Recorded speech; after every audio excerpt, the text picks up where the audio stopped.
Hey, what's up, guys? We are here, never left. Actually have a ton of fun making these videos for you. For you guys who don't know who I am, my name is TJ Hines. I'm a real estate investor from Tampa, Florida. I'm a known wholesaler in this area, and better known as Mrflipperhouse, aka Prince of Wholesaling. For you guys who are just now tuning in, this is actually the fourth video to the 24 short, simple videos that I'm going to be making concerning the topics of wholesaling and how to deal with short sales.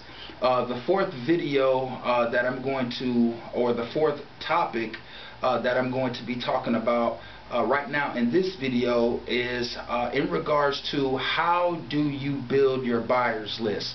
I get this question asked all the time from either newbie investors who are just now getting started in the game, who have no idea on how to go and locate the money, or how to put a deal together where they're using no money or credit at all. And the way that you do that is you have to build your database full of cash buyers. That is the only way that you can become a successful wholesaler and for you to get paid without using any of your money or credit. Okay, so we're just going to talk about a few ways here. I'm going to give you 5 ways you can get out there and start building your buyers list, where you can get out there and start finding deals, matching the sellers up with the buyers, and you making a profit in between that of anywhere between $5,000 to $20,000. Okay, so the first strategy that I'm going to talk about is a very traditional strategy that a lot of real estate investors use and wholesalers, and that's using bandit signs. Okay, bandit signs are typically your 18 by 24 corrugated plastic excuse me, signs that you see on the side of the road when you're driving. These little ugly white signs with a little ugly handwriting on it, with the stakes to support the bandit sign. Okay, believe it or not, those little ugly signs have made me thousands of dollars. Not only that, but they have attracted sellers. I've actually sold properties with those bandit signs and attracted buyers with those bandit signs. So one thing that you want to do is, when you get yourself some bandit signs, if you do have a property to market, that would be great. You can go ahead and just fill whatever advertisement that you would want to put on the bandit sign, and you don't want to push too much wording on the bandit sign. You want to make it very, very simple and short, where people can read as they're driving by. If you got 4 or 5 sentences on a bandit sign, they're not even probably going to get a chance to read your number. And just think, how many bandit signs do you drive back and make a U-turn to make sure that you got the number off of it? Probably none. Well, you just want to keep it simple and plain, something like this. If you have a 3-2 home, you just want to put a 3-2 block, needs TLC, in the price that you're asking. And make sure that you put cash only on there, as well as your number at the bottom of the bandit sign. Okay, if you don't have a property to market, you can make up what we call ghost or ploy ads. What those are fictitious ads that seem too good to be true. And essentially what we just want to do here is just to get your phone ring, and when your phone starts ringing, they're going to be ringing with investors, cash buyers, who individuals who have cash to purchase properties. Okay, so just say we put a fictitious ghost ploy ad on the sign, saying something like this: 3-2 block home needs TLC for $25,000, with your number at the bottom of it. And I guarantee, sit back and watch your phone ring. Okay, when the people call and ask, is that property still available, what you simply should tell them is, no, this property is not available anymore. So sorry for any inconvenience that I might have caused you, but I may have something else in my inventory that may interest you. I come across great deals all the time that are anywhere from 60 to 90% of what the market value may be. I would love to add you to my preferred buyers list. That way I can keep you updated on deals that I have going on at the particular time, as I do my other investors. 9 times out of 10, guys, they're going to be willing to hand over their contact information, because they're always looking for sources for deals that they can buy under market value. Okay, you can slowly start building your database of buyers, cash buyers, that way. Okay, that's the #1 way. Alright, the second way is for rent signs. All of these for rent signs that you see in the yards when you're driving around the neighborhoods, guys, guess what? These for rent signs, behind the rent signs are landlords, okay? The people who own these properties that are advertising these property for rent are landlords. Landlords typically, usually 9 times out of 10, have lots of cash to buy properties. So what you want to do is stop driving past all of these for rent signs. Take down all the contact info, give that person a call, and once you give them a call, this is what you should say. Hello, madam or sir, my name is TJ Hines, and I actually came across your property for rent at XYZ address. And they are going to say, well, how can I help you? And what you should say at that particular time is, you know, the last thing I want to do is waste your time here, because your time is very valuable. I'm not interested in purchasing, or I'm sorry, I'm not interested in renting this property from you, but wanted to know, are you possibly interested in purchasing any more investment deals? And they're either going to tell you one or two things, yes or no. If they tell you no, then you simply ask them, well, hey, you know, this might be a situation where you may be able to get in and contract a deal. Find out why the property is up for rent.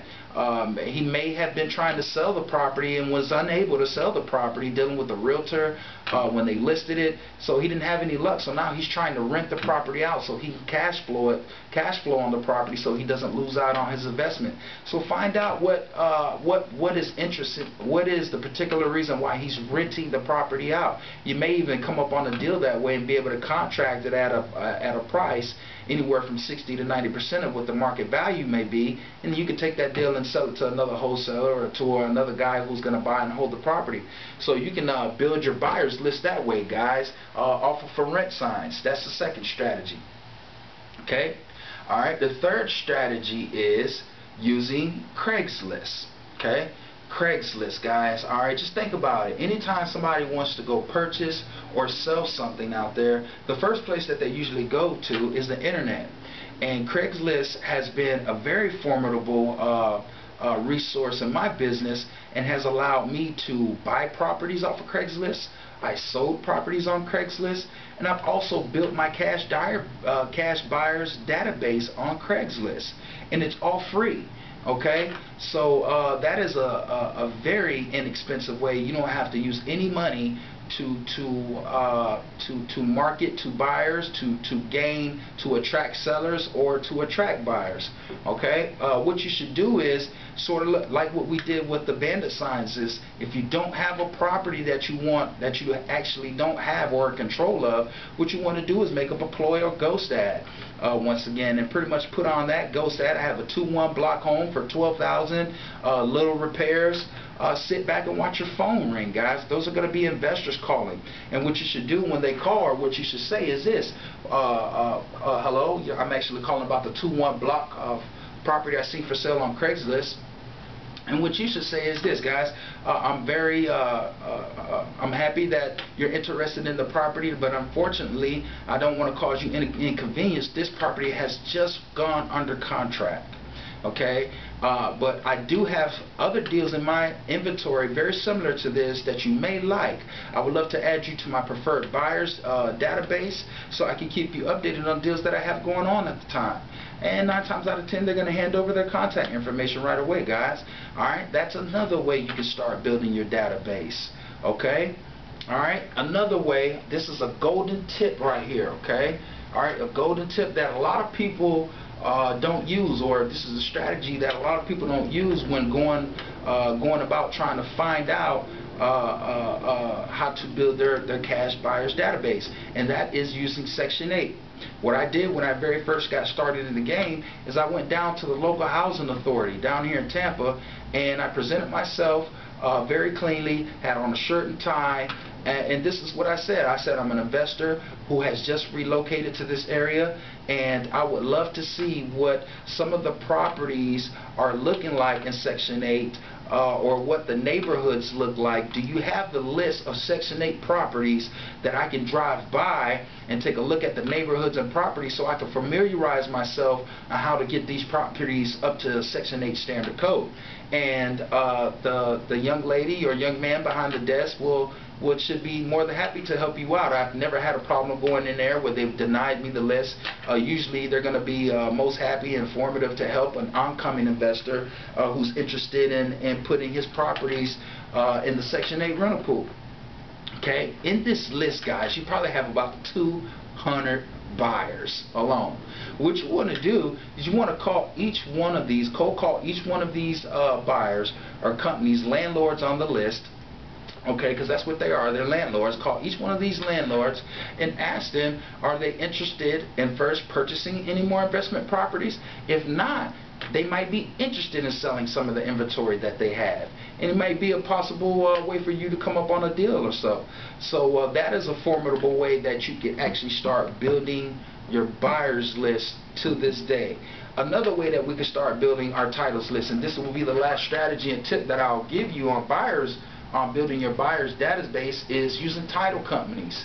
Okay, cold call each and every title company. Let them know that you're a known wholesaler and you come across great deals all the time, and you would love to have access to some of their cash buyers to see if they may be interested in purchasing some of your deals. So get on Google or get into your local directory phone book and look for title companies in whatever city and state that you're from.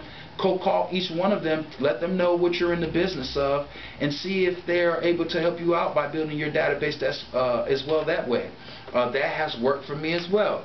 That will be actually the last tip for the video, but just kind of wanted to go over some strategies that you can get out there that is very, very cost effective, that's really not going to cost you anything to start building your cash buyers database. Okay, if you have any questions regarding this topic or this matter, please feel free to reach out to me at info@mrflipperhouse.com.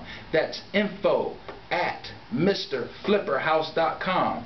Okay, let me spell it out for you. info@mr Flipper, FLIPPER, house, HOUSE.com. Until the next time, guys, get out there. Let's make it happen. Take action.